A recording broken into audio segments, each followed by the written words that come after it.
Hello' everyone, নমস্কাৰ সকলোকে। আজি ভাবিছোঁ অকণমান ওলাই যাওঁ। পিছে বতৰটো বহুত বেছি গৰম হয়, তথাপিও মাজে মাজে অকণমান ওলাই যাবলৈ মন যায় বাৰু।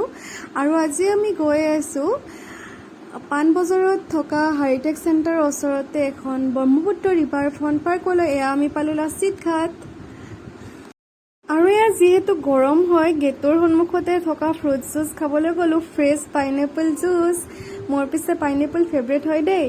এয়া গেটত এণ্ট্ৰি কৰি ল'লোঁ। আৰু পাৰ্কখন সঁচাকৈয়ে বহুত বেছি ধুনীয়া হয় আৰু বহুত বেছি ক্লিন। এৰিয়াটো বহুত বেছি ডাঙৰ হয়। আপোনালোকে ফেমিলি বা পাৰ্টনাৰৰ লগত বা যাৰ লগতে নাহক, ইয়াত ধুনীয়া টাইম স্পেণ্ড কৰিব পাৰিব। বহুত বেছি ধুনীয়া হয়।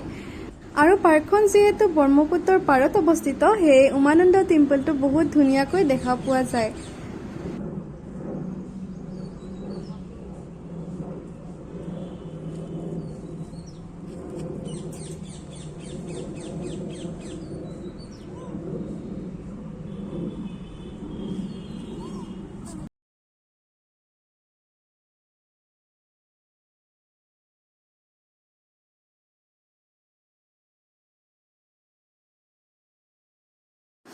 আৰু এয়া চাওকচোন, ফুলবোৰ যে ইমান ধুনীয়া।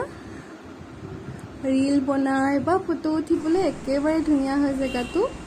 মোৰ দৰে ফটো উঠি ভাল পোৱা, ভিডিঅ' বনাই ভাল পোৱা মানুহবিলাকৰ বাবে এই প্লেচটো বেষ্ট হয়।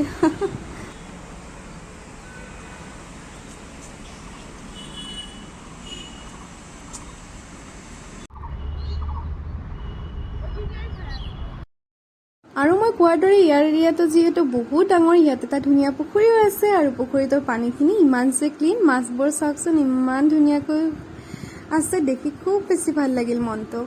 পিছে এতিয়া আমি ঘৰলৈ যাব হ'ল।